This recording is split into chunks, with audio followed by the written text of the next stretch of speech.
మన దేశంలో నెలకొన్నటువంటి సంక్షోభం గురించి 4 మాటలు చెప్పుకోవాలి. అధ్యక్షులు వారు ఇది సంక్షోభమేనా విధ్వంసం అన్నారు. వారు ఆ మాట అన్న తర్వాత విధ్వంసమే అనిపించింది.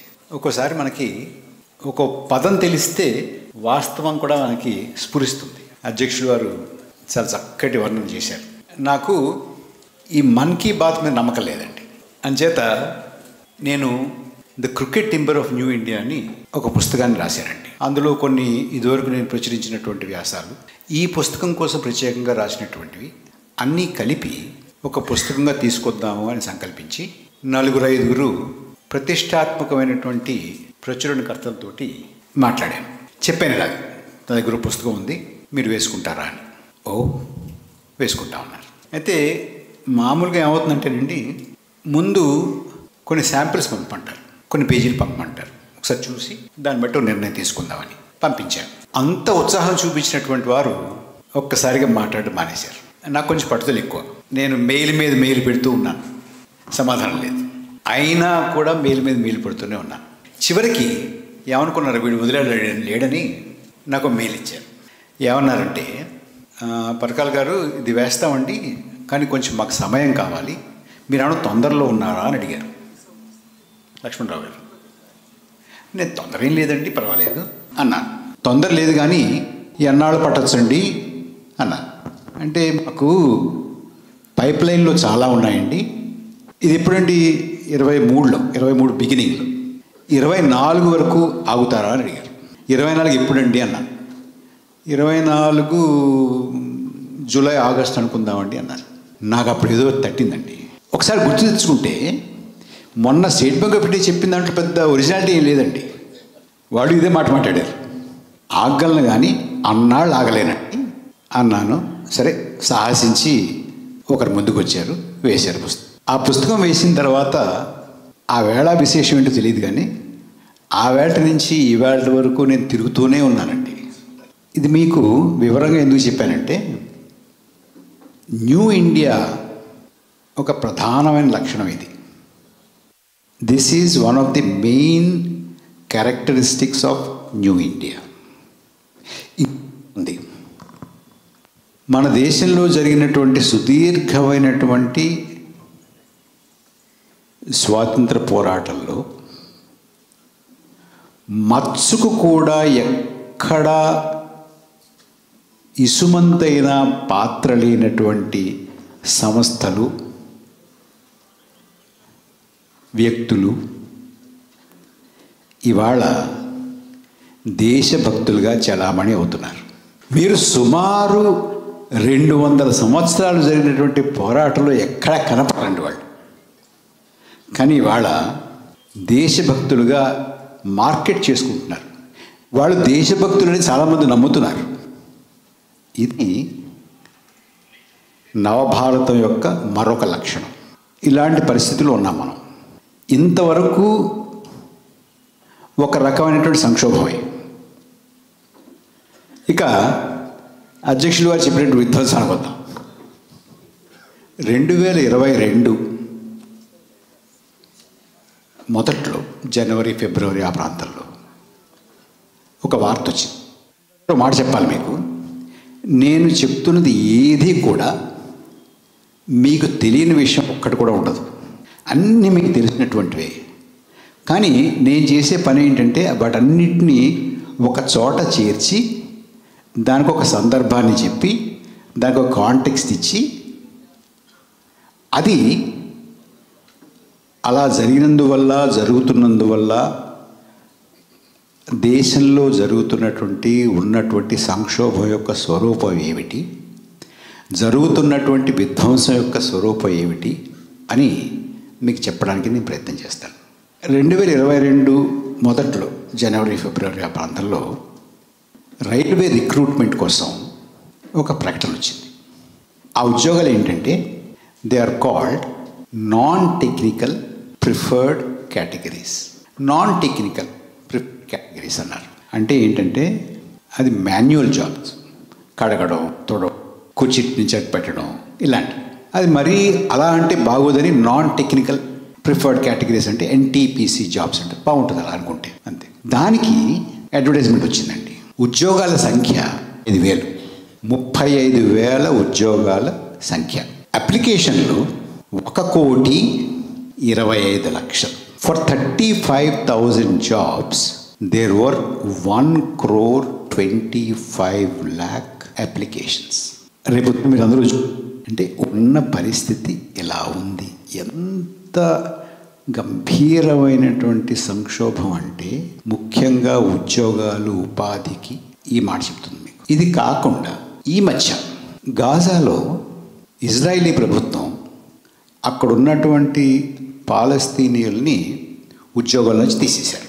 అక్కడ గొడవ జరుగుతుంది కాబట్టి బయట వాళ్ళని రిక్రూట్ చేసుకోవడానికి ప్రయత్నిస్తున్నారు. మన ప్రధానమంత్రికి అక్కడ ప్రధానమంత్రికి మంచి స్నేహం, మీరు చూసే ఉంటారు. ఆయన మీ దేశం నుంచి కూడా అంటే ఇక్కడ కూడా కొన్ని రిక్రూట్మెంట్ సెంటర్లు తెరిచారు. ఉత్తరప్రదేశ్లో, హర్యానాలో ముందు తెరిచారు. తర్వాత రాజస్థాన్లో, మధ్యప్రదేశ్లో కూడా కొత్త సెంటర్లు తెరిచారు. వేలాదిగా యువకులు అక్కడ క్యూ కడుతున్నారు. క్యూ కడుతుంటే జర్నలిస్టులు వెళ్ళారు. ఏమయ్యా, మీకు గాజాలో ఉద్యోగం అంటున్నారు కదా, మీరు ఇక్కడికి వచ్చారు, అక్కడ పెద్ద యుద్ధం జరుగుతుందని తెలుసా? మాకు తెలుసండి అన్నారు. వాళ్ళు కూడా చదువుతున్నారు. మరి అక్కడ యుద్ధం జరుగుతుంటే మీరు అక్కడ ఉద్యోగాల కోసం పెడుతున్నారేంటి? మీరు ప్రాణాలతో తిరిగి వస్తారో లేదో కూడా తెలియదు కదా. అక్కడ బాంబు దాడులు జరుగుతున్నాయి, యుద్ధం జరుగుతోంది, ఏమైపోతారు మీరు? ఏమైనా ఆలోచించారా? ఇది ఇక్కడ క్యూ ఎందుకు కడుతున్నారంటే, ఉద్యోగం లేకుండా ఇక్కడ చచ్చే కంటే వెళ్ళి అక్కడ ఉద్యోగం తీసుకుని ఎన్నాళ్ళు బతుకుంటే అన్నాళ్ళు ఓ 10 రూపాయలు ఇంటికి పంపిద్దామని నుంచున్నామండి అన్నారు. 2. మూడోది ఈ మధ్యనే తెలిసిందండి నాకు. ఈ మధ్య ఎలా తెలిసిందండి, హైదరాబాద్కి చెందినటువంటి ఒక ఆయన, ఒక కుర్రాడు ఉక్రెయిన్లో చనిపోతే తీసుకొచ్చారండి. ఉక్రెయిన్ ఎందుకు వెళ్ళాడు? అప్పుడు తెలిసింది ఉక్రెయిన్లో రష్యాకి సాయం చేయడం కోసం యుద్ధంలో పాల్గొనడానికి ఇక్కడి నుంచి కూడా రిక్రూట్మెంట్ జరుగుతోందట. ప్రాణాలకి తెగించి దేశం కాని దేశంలో ఎక్కడికో యుద్ధాలు జరుగుతున్న చోట కూడా ఉద్యోగాలు చేయడానికి సిద్ధమవుతున్నటువంటి పరిస్థితి ఇవాళ ఈ దేశంలో నెలకొని ఉంది. నేను ఈ 3 సంఘటనలు మీ ముందు ఎందుకు ఉంచానంటే, ఊరికే గణాంకాలు చెప్తే ఏదో అనుకుంటాం తప్ప, అంటే మనకున్నటువంటి నిజమైనటువంటి సమస్య, దాని లోతు ఏమిటి, అది ఎలాంటిది అని తెలుస్తుందని చెప్పి మీకు ఉదాహరణ చెప్పాను. మనలో కొంతమంది గణాంకాలంటే కొంచెం ఇష్టమైన వాళ్ళు ఉన్నారు. వారి కోసం ఇంకా కూడా చెప్తాను. యూత్ ప్రపంచంలో బాగా ఎక్కువగా ఉన్నటువంటి అతి కొద్ది దేశాల్లో భారతదేశం ఒకటి. 24% of young people of this country are unemployed. 24 మంది యువకులు ఉపాధి, ఉద్యోగం లేకుండా ఉన్నారు ఇవాళ దేశంలో. మనం ఎవరి సరసన ఉన్నామంటే ఇరాన్, లిబియా, యెమెన్, ఇటువంటి దేశాలంటే బాగా యుద్ధాల్లోనూ లేకపోతే అక్కడ ఉన్నటువంటి అంతర్యుద్ధాల్లోనూ తలమూలకమైనటువంటి దేశాల్లో ఎలాంటి పరిస్థితి ఉందో భారతదేశంలో కూడా అటువంటి పరిస్థితి ఇవాళ నెలకొని ఉంది. మన పొరుగునున్నటువంటి చిన్న దేశం బంగ్లాదేశ్, మనకి 24% యూత్ అన్ఎంప్లాయ్మెంట్ ఉంటే బంగ్లాదేశ్లో 12%, 12%. ఇది ఇవాళ పరిస్థితి. ఇక అది సగటున 24%. కానీ 20-25 సంవత్సరాల మధ్యన ఉన్నటువంటి వాళ్ళ నిరుద్యోగం తీసుకుంటే 42%. మొత్తం మీద 24%. ఎంత తీవ్రంగా ఉందో చూడండి. ఏం చేయాలో అర్థం కావడం లేదు పిల్లలకి. నిన్న కాక మొన్న ఢిల్లీలో CSDS అని centre for study of developing society, చాలా ప్రతిష్టాత్మకమైనటువంటి సంస్థ, వారు ఢిల్లీలో ఒక సర్వే నిర్వహిస్తే సుమారు 80% మంది పిల్లల్ని అడిగితే ఉద్యోగం రావడం ఎలా ఉంది, మీకు సులువుగా ఉందా, కష్టంగా ఉందా, ఎలా ఉంది అని అంటే చాలా కష్టంగా ఉంది అన్నటువంటి వాళ్ళ సంఖ్య శాతం 80%. ఉద్యోగాలు లేవు, దొరకడం లేదు, చాలా కష్టంగా ఉంది ఉద్యోగాలు దొరకడం అంటే అనేటువంటి మాట ఇవాళ యువత బహిరంగంగా చెప్తున్నారు. అయితే ప్రభుత్వం మనకి అన్ఎంప్లాయ్మెంట్ గురించి ఏ రకమైనటువంటి సమాచారం కూడా, అధీకృతమైనటువంటి ఆథెంటిక్ సమాచారం ఏది కూడా మనకి ఇవ్వడం లేదు. నేను ఈ ప్రధానమంత్రి వీళ్ళందరూ ఎన్నికల ప్రచారంలో పాల్గొన్నప్పుడు అండి, నేను వాళ్ళు ఏం మాట్లాడతారు, ఏం చెప్తున్నారు, సమావేశాలు ఏం మాట్లాడతారు, ఇవన్నీ కాస్త నిశ్చితంగా గమనిస్తూ ఉంటాను. ఆ మధ్య కర్ణాటకలో జరిగినటువంటి ఎన్నికల్లో ప్రచారం చేస్తూ ప్రధానమంత్రి గారు ఏమన్నారంటే, ఈ ప్రతిపక్ష వాళ్ళందరూ కలిసి నన్ను 99 సార్లు తిట్టారు అన్నారు. 98 సార్లు కాదండి, 100 సార్లు కూడా కాదు. అంటే ఎంత కరెక్ట్గా లెక్క పెడతారు చూడండి. 99 సార్లు తిట్టారట. ఆయన లెక్క పెట్టుకుంటున్నాడు. కానీ ఆయన్నో ఆయన ప్రభుత్వాన్నో నిరుద్యోగం ఎంత ఉంది తెలియదు మాకు. కోవిడ్ సమయంలో వలస కార్మికులు ఎంతమంది చనిపోయారు మా దగ్గర డేటా లేదు, మాకు తెలియదు. ఎంతమంది ఆక్సిజన్ లేక, సిలిండర్ లేక, వెంటిలేటర్ లేకుండా పోయారు మాకు ఐడియా లేదు. ప్రభుత్వం లెక్కలు మనకి చెప్పకపోవడమే కాదు, వాళ్ళు చెప్పే లెక్కలు కూడా మనకి నమ్మశక్యంగా లేవు. వాటన్నిటినీ కూడా పెంచేసి, రకరకాల పద్ధతులు వాడేసి పెంచేసి చెప్తారు. ఒక ఉదాహరణ చెప్తాను మీకు. పూర్వకాలం అంటే పాత భారతం ఎప్పుడు తెలుసండి మీకు? ఆ కాలంలో మనం హైవేస్ ఉన్నాయి కదా, 4 lane highway, 1 kilometre 4 lane highway, 1 kilometre 4 lane highway. ఇవాళ ఎంత తెలుసా అండి? ఇది 1 kilometre 4 lane highway is 4 kilometres. అంచేత ఏం జరిగినా కూడా 4 అంతలు 5 అంతలు పెరిగిపోతుంది. అంచేత బాగా అభివృద్ధి చెందుతుంది దేశం. ఇదివరకు ఏమనుకున్నాం, పిచ్చివాళ్ళలాగా 4 లేన్ల 1 కిలోమీటర్ అంటే 1 కిలోమీటర్ రోడ్ వేసారు అనుకున్నాం. ఇప్పుడు ఏమనుకుంటున్నాం, 4 కిలోమీటర్లు రోడ్ వేసారు అనుకుంటున్నాం. ఎంత పెరిగిపోయింది చూడండి. ప్రభుత్వం ఆ మధ్య దేశ ఆర్థిక పరిస్థితి మీద ఒక శ్వేతపత్రాన్ని ఇచ్చారు. లక్ష్మణరావు గారు మీరు చూసే ఉంటారు. నన్ను ఎవరో మిత్రుడు అడిగారు, ఈ శ్వేతపత్రం గురించి నువ్వు ఏమనుకుంటున్నావు అని. ఏమంటే, నాకు ప్రభుత్వం నుంచి శ్వేతపత్రం రావాల్సినటువంటి అవసరం లేదు. ప్రతి వారానికి నాకు ఒక శ్వేతపత్రం వస్తుంది. అలాగే ప్రతి నెల కూడా ఒక శ్వేతపత్రం వస్తుంది నాకు. ప్రతి వారం నేను కూరగాయల మార్కెట్కి వెళ్ళి కూరగాయలు కొనుక్కుంటే నాకు శ్వేతపత్రం వస్తుందండి. ప్రతి నెల నేను కిరాణా కొట్టుకు వెళ్ళి సామాను కొనుక్కుంటే నాకు శ్వేతపత్రం వస్తుంది. సో నెలకి 2 సార్లు 2 శ్వేతపత్రాలు నా ముందు ఉంటున్నాయి. నేను ప్రభుత్వం ఇచ్చే వరకు నాకు అక్కర్లేదండి.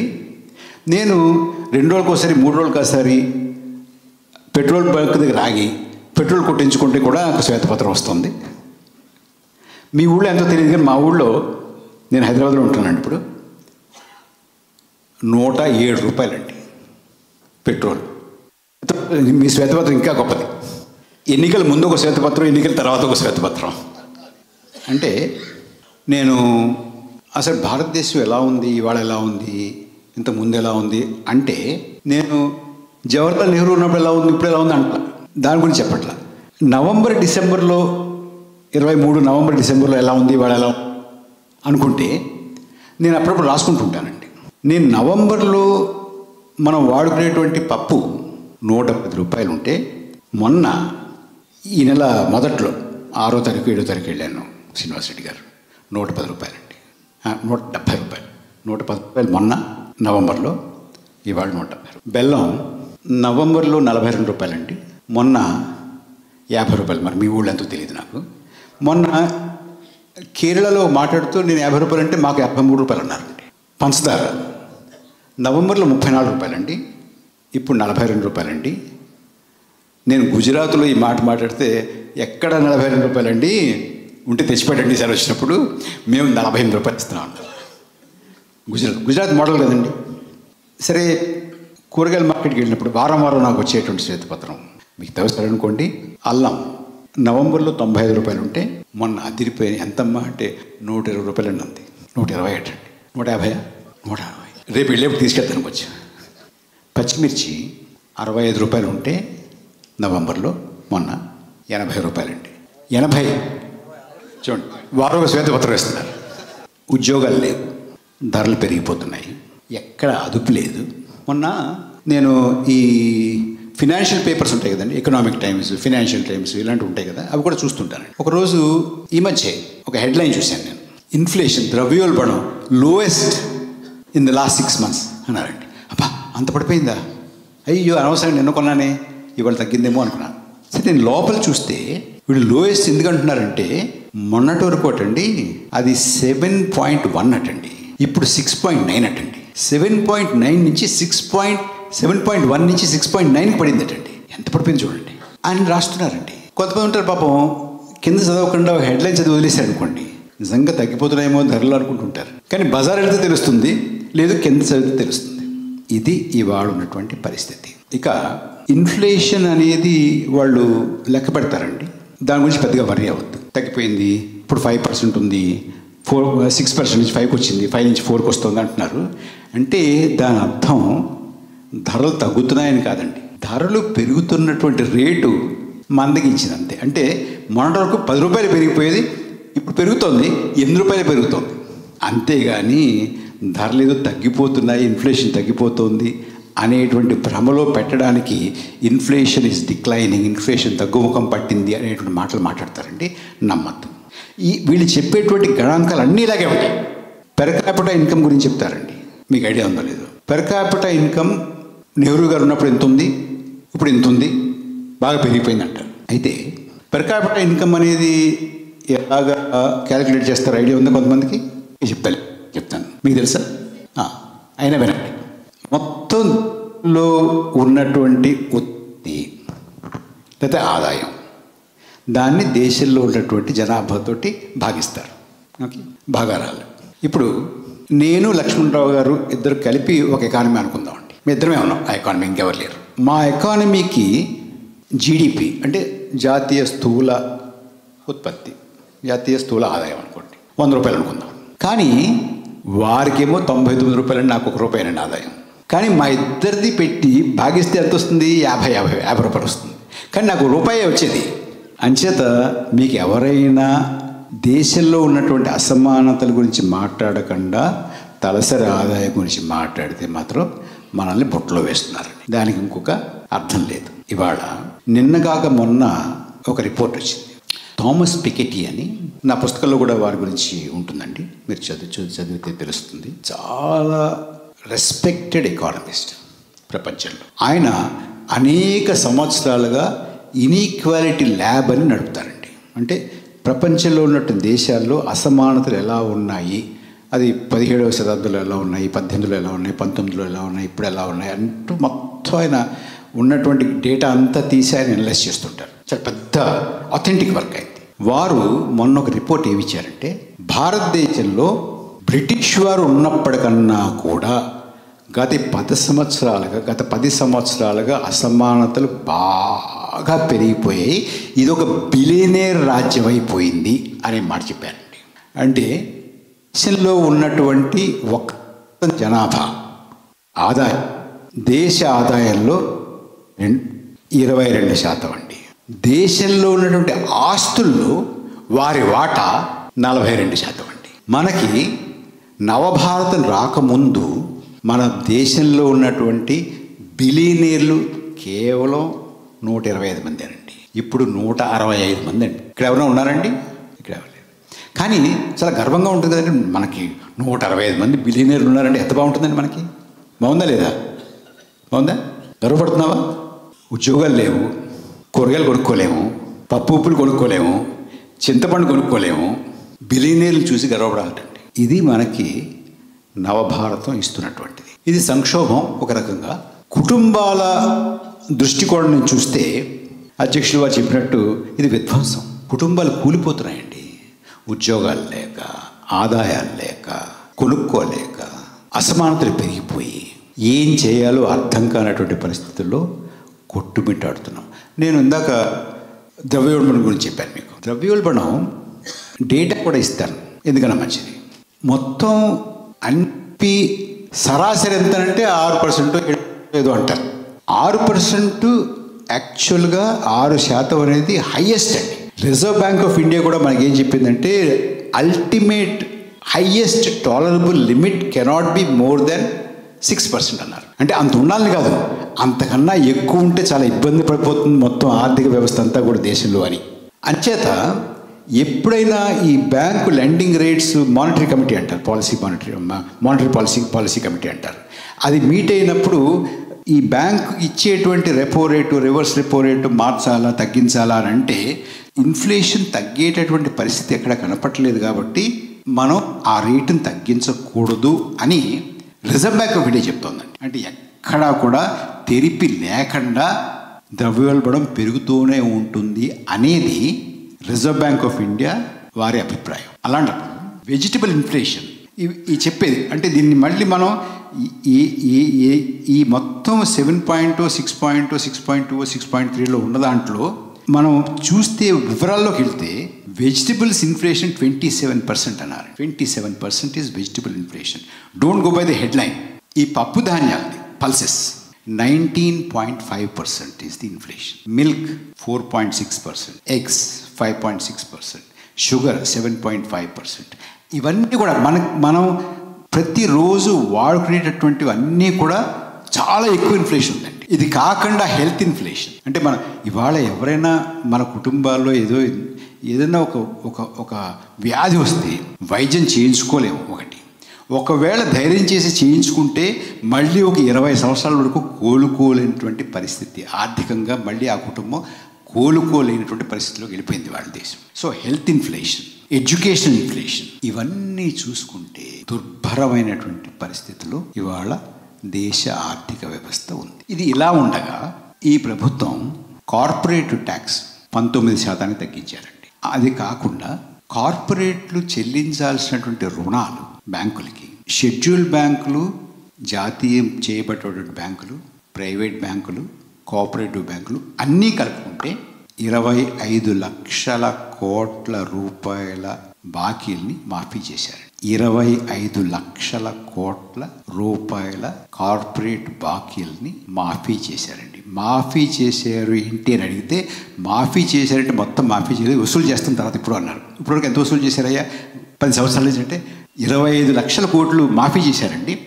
2 లక్షల కోట్లు వసూలు చేశారంటండి. అంటే నికరంగా 23 లక్షల కోట్ల రూపాయల బాకీలు ఈ ప్రభుత్వం వాళ్ళ నుంచి వెనక్కి తీసుకునేటువంటి పరిస్థితి లేదు ఇవాళ. ఇది ఒక పక్కన. అంటే వాళ్ళు ఏం చెప్తారంటే పెట్టుబడి పెట్టేటువంటి వాళ్ళకి, వ్యాపారాలు చేసేటువంటి వాళ్ళకి, పరిశ్రమలు పెట్టేటువంటి వారికి మనం కాస్తంత ఇలాంటి ప్రోత్సాహకాలు ఇస్తే వాళ్ళు పెట్టుబడి పెడతారు, ఉద్యోగాలు ఇస్తారు, అంచేత ఇటువంటి పనులు మేము చేస్తున్నాం అని అంటారు. పోనీ ఈ 10 ఏళ్లలో అలా చేసినందువల్ల ఏం జరిగింది అని నేను కొంచెం ఆరా తీస్తే నాకు అనిపించింది ఏంటంటే ఇలా చేసినా కూడా పెట్టుబడి పెట్టగలిగేటటువంటి స్తోమత ఉన్నటువంటి వాళ్ళు ఈ దేశాన్ని విడిచిపెట్టి వెళ్ళిపోతున్నారు. ఈ దేశాన్ని విడిచిపెట్టి వెళ్ళిపోయి కాసేపు ఎక్కడో అటు ఇటు తిరిగి రావడమో, చదువుకోవడానికి వెళ్ళడమో కాదు. ఈ దేశాన్ని విడిచిపెట్టి వెళ్ళిపోవడం అంటే ఈ దేశం పాస్పోర్ట్ని సరెండర్ చేసేసి ఈ దేశ పౌరసత్వాన్ని వదిలేసుకుని వెళ్ళిపోతున్నటువంటి వారి సంఖ్య సంవత్సరం పెరుగుతోంది. ఎలా పెరుగుతోందంటే 2014లో 1,29,000 మంది దేశ పౌరసత్వాన్ని వదిలేసి దేశాన్ని వదిలిపెట్టేసి వెళ్ళిపోతే 2015లో 1,31,000 మంది, 2016లో 1,41,000 మంది, 2019లో 1,44,000 మంది, 2021లో 1,63,000 మంది, 2022లో 2,25,000 మంది వెళ్ళిపోతున్నారండి. నవభారతం రాకముందు పెట్టుబడి పెడుతున్నట్టు ఆ శాతం అంటే మన దేశం నుంచి పెట్టుబడి పెడుతున్నటువంటి వారి శాతం, పెట్టుబడి శాతం 30% ఉంటే పెట్టుబడి శాతం 30 ఉంటే ఇప్పుడు అది 19కి పడిపోయిందంటే, అంటే 30 నుంచి 19కి పడిపోయిందనంటే మీరు రుణాలు మాఫీ చేసినా, వారికి పన్నులు తగ్గించినా, పెట్టుబడి పెట్టండి అని మంత్రులు, ప్రధానమంత్రి బతిమాలుతున్నా వాళ్ళు పైకి మాట్లాడతారు. పైకి చాలా గొప్పగా, మీరు చాలా గొప్ప వాళ్ళు అంటున్నారు, చప్పట్లు కొడతారు, ప్రధానమంత్రి చూస్తారు, పొగుడుతున్నారు.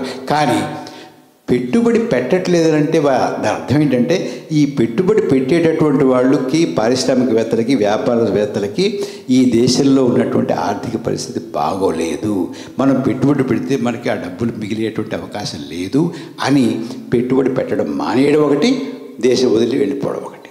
ఈ రెండు జరుగుతున్నాయండి. ఇంతే కాకుండా విదేశీ ప్రత్యక్ష పెట్టుబడులు మనకు వచ్చేవి కూడా ముఖ్యంగా అంటే ఈ కోవిడ్కి ముందు, ఉక్రెయిన్ వారికి ముందు కూడా 16, 15 అప్పటి నుంచి కూడా క్రమక్రమంగా తగ్గిపోతూ వస్తున్నాయండి. మొన్న బాగా ఎక్కువ అంటే 22% ఒకేసారి ఈ సంవత్సరం పడిపోయిందండి. అంటే బయట వాళ్ళకి ఈ ఆర్థిక వ్యవస్థ మీద నమ్మకం లేదు, ఇక్కడ ఉన్నటువంటి వాళ్ళకి కూడా ఈ ఆర్థిక వ్యవస్థ మీద నమ్మకం లేదు. ఇది వాళ్ళు ఉన్నటువంటి 2-3 విషయాలు మనం చర్చించుకునేప్పుడు కొన్ని వస్తాయి. మొత్తం అన్నీ చెప్పినప్పుడు ఒక్కసారి మీకు ఈ ఎకానమీ గురించి అలా మాట్లాడుతూ వెళ్ళిపోతున్నా ఒళ్ళు తెలియదండి. అంచేత దాన్ని ఆపి ఇంకొక 2 విషయాలు చెప్తాను. ఈ దేశంలో ప్రజాస్వామ్యం గురించి కూడా ఒకసారి మాట్లాడుకోవాలి. మన దేశంలో ప్రత్యక్షంగా కానీ పరోక్షంగా కానీ బాగా ఎక్కువ మంది జనాభా ఆధారపడినటువంటి రంగం ఏ రంగం? వ్యవసాయం కదా. భలే వాళ్ళు ఉన్నారండి వీళ్ళు. వ్యవసాయ రంగం. వ్యవసాయ రంగాన్ని సమూలంగా మార్చగలిగేటటువంటి 3 బిల్లులు పట్టుకొచ్చారండి. అది మంచా చెడ్డ పక్కన పెడదాం, దాని గురించి నా అభిప్రాయం నాకుంది, మీ అభిప్రాయం మీకు ఉండొచ్చు. కానీ ఆ 3 బిల్లులు చట్టం చేయడానికి 3 నిమిషాలు కూడా చర్చించకుండా పార్లమెంట్లో చట్టం చేయాలి. 3 మీద ఫార్మ్ లాస్ అన్నారు. అది గొప్ప మంచిదని కొంతమంది, కాదని కొంతమంది పక్కన పెట్టండి. అది కాసేపు ఇది మాకు కుదరదు, మేము ఒప్పుకోమని చెప్పి కొన్ని వేల మంది రైతులు ఢిల్లీ చుట్టుపక్కల పెద్ద ఎత్తున ఉద్యమం చేశారు. మళ్ళీ చేస్తున్నారు. అప్పుడు ఏమన్నారండి? వీళ్ళందరూ దేశద్రోహులు అన్నారు, భారత వ్యతిరేకులు అన్నారు, ఖలిస్తానీలు అన్నారు, అర్బన్ నక్సల్స్ అన్నారు, టుకుడే గ్యాంగ్ అన్నారు, రకరకాలుగా అన్నారు. కానీ పంజాబ్ ఎలక్షన్స్కి కొన్ని రోజుల ముందు ప్రధానమంత్రి గారు వాటన్నిటిని చెప్పారండి. ఉపసంహరించుకుంటున్నాము, మీకు ఇస్తాము అని చెప్పి చేయలేదని చెప్పి మళ్ళీ ఉద్యమం జరుగుతుంది. ఇప్పుడు అలా ఉంచుతాం. అప్పుడు మళ్ళీ వీటిని ఉపసంహరించుకోవడానికి పార్లమెంట్లో మళ్ళీ తీర్మానం ప్రవేశపెట్టారు. 3 నిమిషాలు కూడా చర్చించకుండా ఉపసంహరించేశారు. అసలు ఎందుకు పెట్టారు అన్నదామే చర్చ లేదు, మనకు తెలియదు. ఎందుకు తీసేశారు అన్నదామే చర్చ లేదండి, మనకు తెలియదండి. ఆ తర్వాత కొన్ని ముఖ్యమైనటువంటి వాళ్ళు పాస్ చేసుకోవాలనుకున్నప్పుడు సుమారు 147 మంది ఎంపీలని సస్పెండ్ చేసి వాళ్ళకి కావాల్సిన, అంటే డెమోక్రసీ అంటే 5 ఏళ్లకోసారి వెళ్ళి ఓటేయడం కాదు కదా. డెమోక్రసీ అంటే చర్చ, అందరి అభిప్రాయాలు వినడం, మాట్లాడడం, వాదించుకోవడం. మనం వాదించుకుంటుంటే మీరు చెప్పేటువంటి దాంట్లో ఉపయోగపడుతుంది, ఇది దాన్ని మనం అమలు చేసుకుంటే బాగుంటుంది, ఇందులో పొందుపరుచుకుంటే బాగుంటుంది అంటే అది పొందుపరుచుకోవడం, దాన్ని డెమోక్రసీ అంటారు. వెళ్ళి ఓటేసి వచ్చి నోరు మూసి కూర్చోవడం కాదండి. కానీ ఈ ప్రభుత్వానికి ఎన్నికలు పెడుతున్నాం కదా, ఎలా పెడితే మీకెందుకు, ఆ తర్వాత వదిలేయండి మేము చూసుకుంటాం కదా అంటున్నారు. వాళ్ళకి ఎన్నికలు పెట్టడమే మనకి ఇస్తున్నటువంటి గొప్ప వరప్రసాదం కింద వాళ్ళ భావన అండి, వాళ్ళ మైండ్లో ఇవాళ ఉన్నటువంటి పరిస్థితి. అది డెమోక్రసీ వరకు ఎంతమందిని సస్పెండ్ చేసినా, ముఖ్యమంత్రుల్ని అరెస్ట్ చేసినా, వాళ్ళకి బెయిల్ లేకుండా నాకు ఆయన అరవింద్ కేజ్రీవాల్ గారు జైల్లో ఉన్నారండి. ఇంకా చాలామంది ఉమర్ ఖలీద్ వాళ్ళంతా ఉన్నారు, సోరెన్ జైల్లో ఉన్నారు. ఈ శరత్ చంద్రారెడ్డి తెలిసినటువంటి కిటుకు ఆయనకి ఎందుకు తెలియదు నాకు అర్థం కావట్లేదండి. శరత్ చంద్రారెడ్డి గారు ఎలక్ట్రల్ బాండ్ కొన్నాడండి, తక్కువైన బెయిల్ వచ్చిందండి, మళ్ళీ బాండ్ కొన్నాడండి. ఓకే, ఏం పర్వాలేదు, అప్రూవ్ అయిపోన్నారండి, అయిపోయాడండి, హ్యాపీగా ఉన్నాడు ఆయన. వీళ్ళేమో ఊరికే పాప అందులో పెట్టి మగ్గుతున్నారండి. ఇవాళ పరిస్థితి అది. This is the kind of democracy that we have. ఇక మనం అండి ఒక రాజ్యాంగాన్ని ఏర్పాటు చేసుకున్నాం.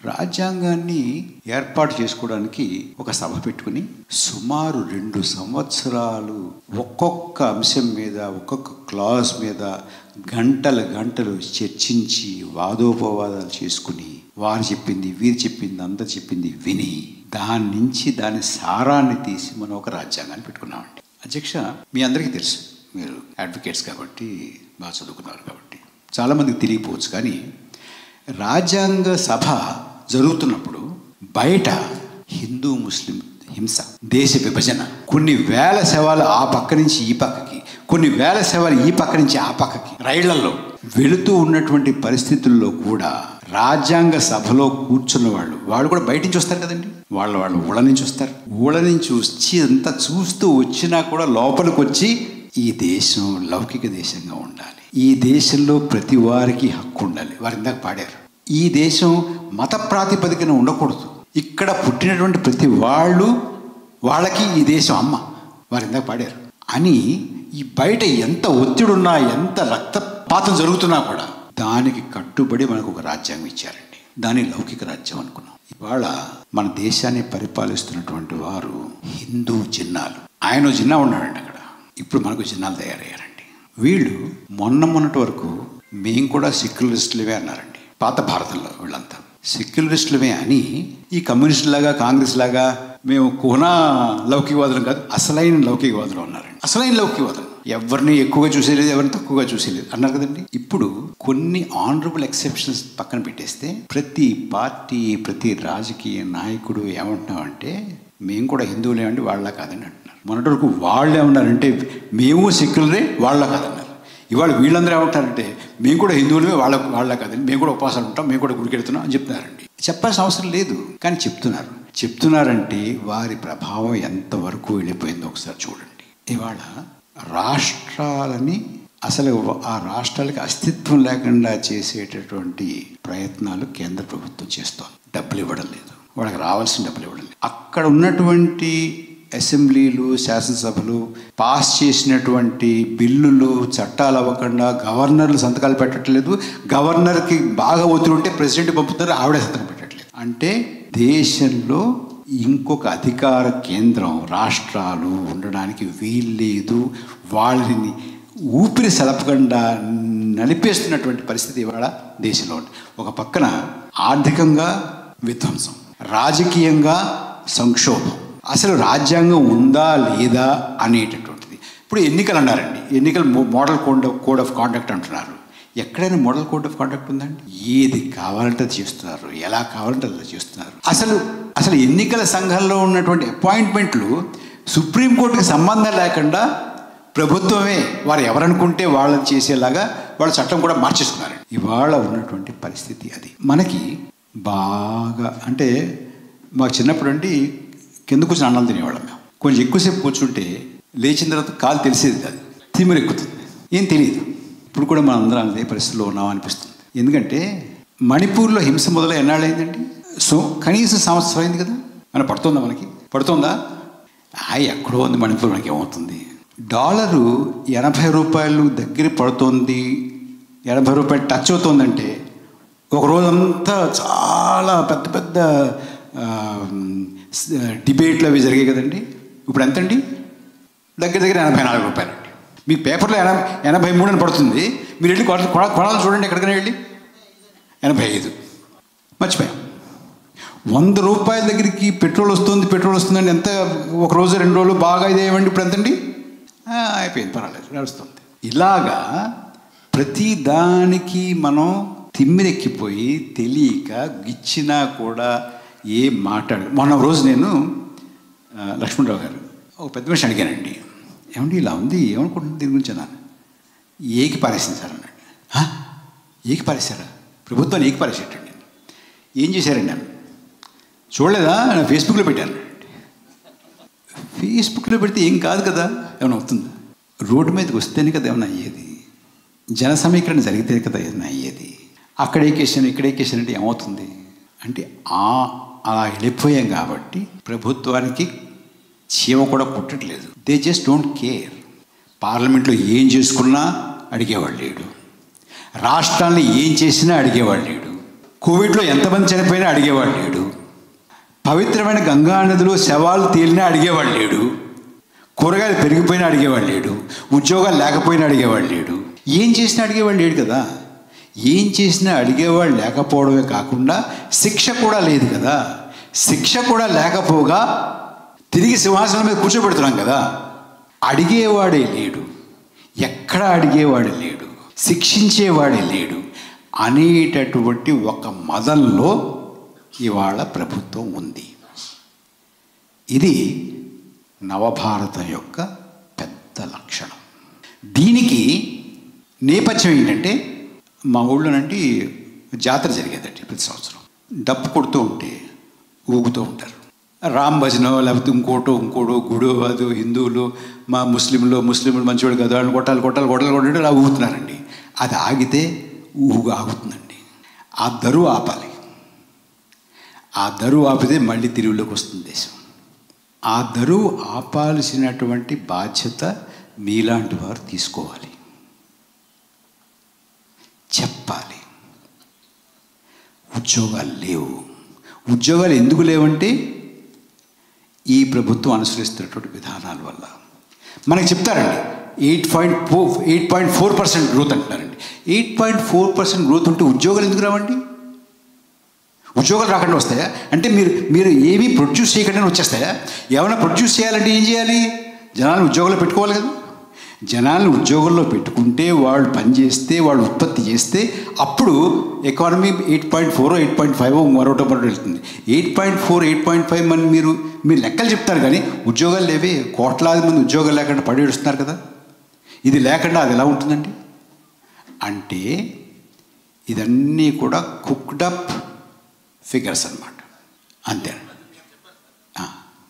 Falls projection. ఎందుకంటేనండి, అంటే టెక్నికల్గా చెప్పాలంటే మీకు జనరల్గా ఏంటంటే, దేశంలో ఉత్పత్తి జరగాలి. ఉత్పత్తి జరగడానికి పక్కన కన్జంప్షన్ ఉండాలి. కన్జంప్షన్ తీసుకుంటే సంవత్సరం కన్జంప్షన్ తీసుకుంటే ఇట్స్ ఓన్లీ 3% అండి. మామూలుగా అంతర్జాతీయ స్టాండర్డ్స్ ప్రకారం ఏంటంటే, కన్జంప్షన్కి జీడిపికి మధ్యలో, నేషనల్ యావరేజ్ కన్జంప్షన్కి నేషనల్ యావరేజ్ ప్రొడక్షన్కి మధ్యలో ఒక 0.5 to 1% తేడా ఉంటే పర్వాలేదంటండి. ఎక్కడో చిన్న లెక్కలు తప్పుతాయి, ఎక్కడొక్కడో తేడా వస్తూ అనుకుంటారు.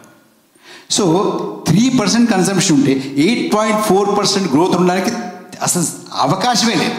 ఎక్కడ ఎవరి దగ్గరికి వెళ్ళినా కూడా అడుగుతారు, చెప్తారు మీకు. అంటే 3% కనుక కన్సంప్షన్ ఉంటే మనకు ఉన్నటువంటి జీడిపి గ్రోత్ మహా అయితే 4% అనమాట. 4% గ్రోత్ని 8.4% కింద మనకి చెప్పి fastest growing economy, 5th largest economy, united కింగ్డమ్ని, ఇంగ్లాండ్ని మనం ఓవర్టేక్ చేసేసామని చెప్తున్నారండి. అయ్యా Srinivas Reddy garu, UK developed country అయినా ఇంగ్లాండ్? మనం డెవలప్డ్ కంట్రీ కాదు కదా. ఒక్క ప్రశ్న అడుగుతారమ్మా, ఒక డెవలప్డ్ కంట్రీని మనం ఓవర్టేక్ చేసాం అనుకో, మనం ఏంటి మరి? డెవలప్డ్ కంట్రీయా మనం? కాదు కదా. కానీ ప్రధానమంత్రి గారు ఏం చెప్తారండి, మన దేశాన్ని 2047కి డెవలప్డ్ కంట్రీ చేస్తాడండి. కానీ ఇప్పుడు యునైటెడ్ కింగ్డమ్ని అధిగమించేసేటండి. ఎవరికి చెప్తారండి ఇవన్నీ కవర్లు? $5 trillion ఎకానమీ 2047కి డెవలప్డ్ కంట్రీ చేస్తాడట. కానీ మొన్న ఒక డెవలప్డ్ కంట్రీ కన్నా ఎక్కువ అయిపోయాడటండి. మరి డెవలప్డ్ కంట్రీ కన్నా ఎక్కువ అయిపోతే నువ్వు డెవలప్ అయిపోవాలిగా. 47 వరకు ఎందుకు ఆగమంటావు? అంటే ఎన్ని అబద్ధాలు ఆడుతున్నారు చూడండి. అడిగేవాడు లేడని. అడగండి. ఒక్క మాట, ఎన్నికలు ఆఖరి ఎన్నికలు కాకుండా ఉండాలి ఈ దేశంలో అంటే మార్పు రావాలి.